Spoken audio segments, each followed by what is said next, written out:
Yes. Alright, I'll start with a story from my life. Be me.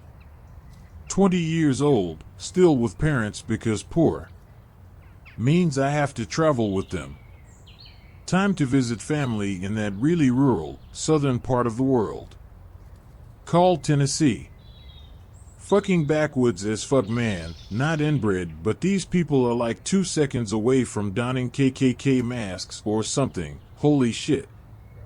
But family get-together means we have to hang out. Decent people when you get to know them. Somehow, group up with 3 cousins and a friend from out of town. Call them Eddie, Garrett, Austin, and Trent. These are the names of people I know or am related to, but not in the right configuration. I'm not great at making up names. We sneak off with a 6-pack my grandpa left out. Good man, but terribly unobservant. Find a clearing a few minutes out, maybe an hour, fuck I don't know. Adrenaline kills my sense of time.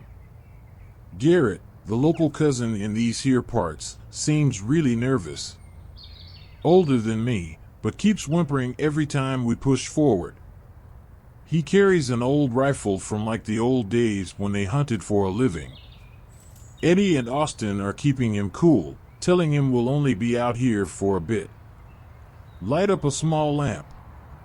We're all getting a little tipsy, but not drunk.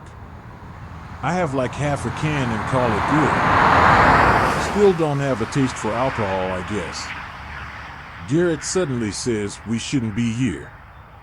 Well, no shit, we stole beer from our hick grandpa. No, man, we really shouldn't be here. We should leave. We debate arguing, I'm digging the atmosphere. Suddenly, it gets really fucking cold.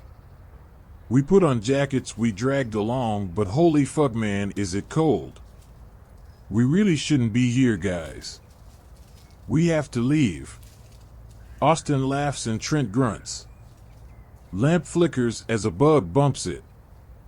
Big ass bugs and cold wind, fuck this place. Garrett, now super pissed, picks up Austin and basically stands him up like a good little soldier. We're leaving. Except he's not telling us, he's not even looking at us. He's yelling behind Trent. Trent and I are trying to figure out what the fuck we're doing, since we're about to reenact Hatfields and the fucking McCoys in the middle of bumfuck nowhere. Suddenly, Garrett picks up his gun and aims at Trent. Austin drops like a rock. Trent is scared shitless. I'm wondering what the fuck I'm going to say to the cops about all this. We're leaving, ain't we, fellas? Trent slowly turns around out of curiosity. I swear I have never seen a look as terrified as the one on Trent's face. Austin sees Trent, looks to me. I stare back, too chicken shit to see what's going on behind Trent. Trent suddenly sprints past Garrett, who keeps aiming his gun at whatever the fuck is back there. Anon, Austin, don't move until I tell you, but when I say it, run like a black man in a henhouse. At this point, too scared to call out that bullshit, just dumbly nod my head. Try to sneak a peek. Anon. Don't. Move. Garrett quietly moves, picks up the lantern by hooking it with the muzzle. We're leaving now, we don't want any trouble. We didn't mean anything by it. Something fucking moves in the bushes. Cold gets colder, literally a second from pissing myself. Garrett stops breathing for a moment, lantern swings gently. Run. I am not a fast man. Tonight I was fucking Usain Bolt. Austin is like 5 feet from me, I can hear him crying. I'm crying too. I hear 3 gunshots, one every few seconds. And then the scream. You know, as I'm typing this, I realize I'm actually tearing up. This shit is not a fucking joke, but it feels better to write it down than just bottle it up. Anyways, have you ever heard a coyote yelp? They sound like they're sorta young kids crying and yelling. I grew up with coyotes in the backyard. This did not sound like a coyote. It was high-pitched, higher than a coyote. And it was right fucking behind us. Austin and I don't even look to each other. We just keep running, finally clearing the trees and entering the meadows near a creek. Garrett appears behind us, rifle slung over his shoulder, and he's shouting to keep running. The scream gets louder, but not like in volume. It's getting closer. Garrett tells us to keep going. We're almost across the line. He full stops and takes another shot before moving again. Oh god, this is how I die.jpg. Suddenly, more fucking screams. They are everywhere.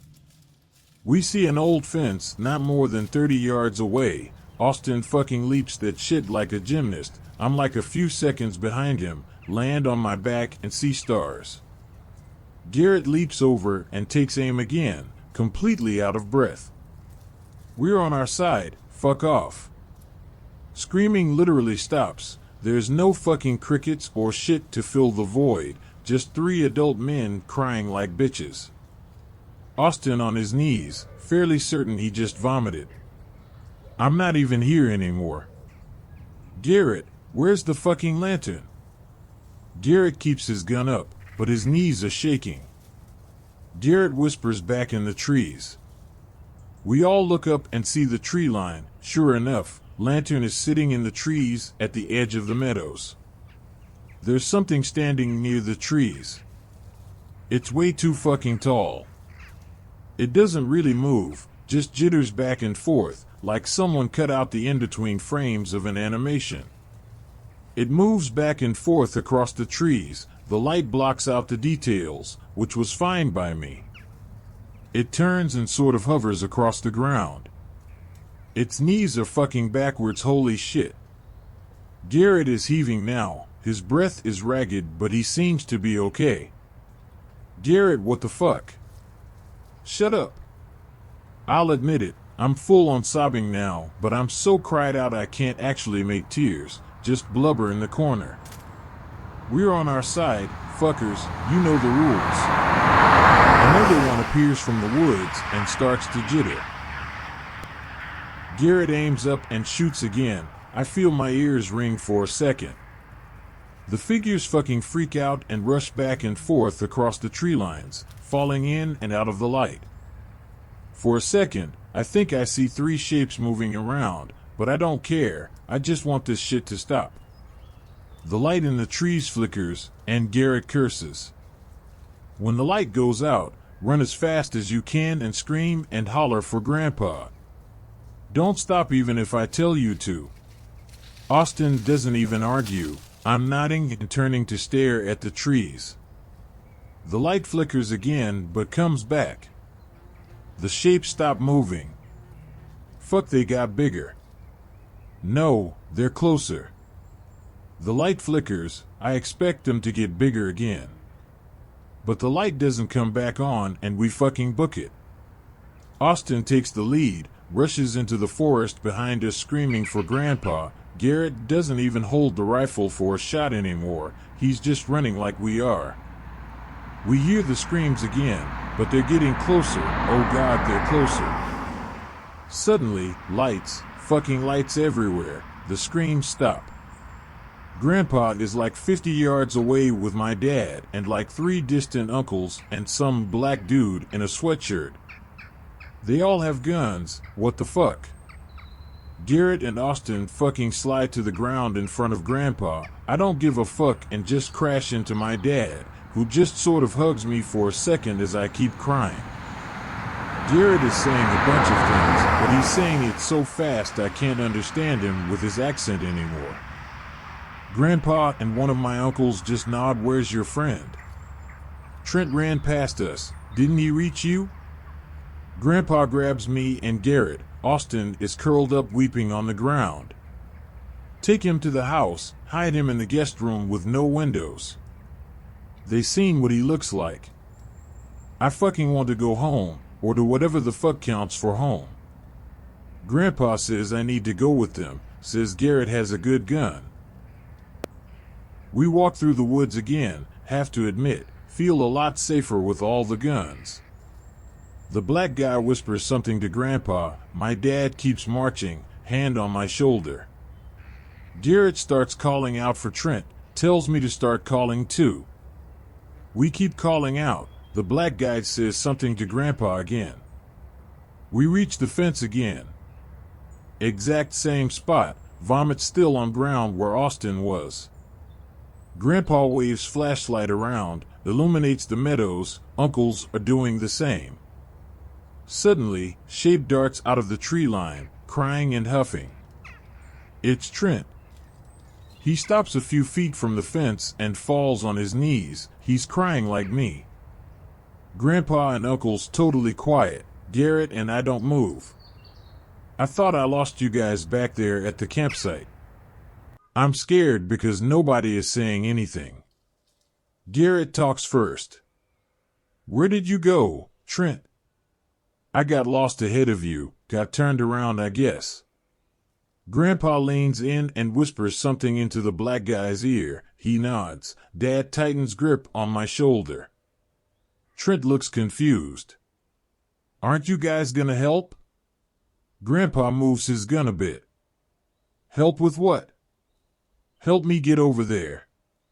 The fence is tall and I'm tired.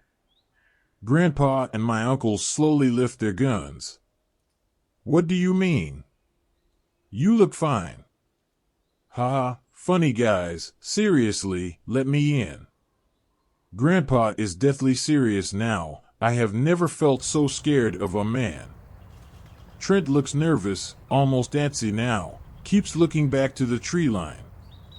I felt like something was off obviously, but I'm too fucking scared and stupid to figure out what it is. Help me over the fence. The black guy talks up. Come over here, kid. Trent fucking stops and glares at the black guy. Not you. You can't. It's not your property. Grandpa starts to raise the gun now. My dad tightens his grip. He's a friend of the family. He's not the owner, it's rude. Trent was invited to the reunion. Trent is still on his knees, but it feels like he's just waiting to pounce. You know that feeling of superiority you get when you stand over someone on their knees?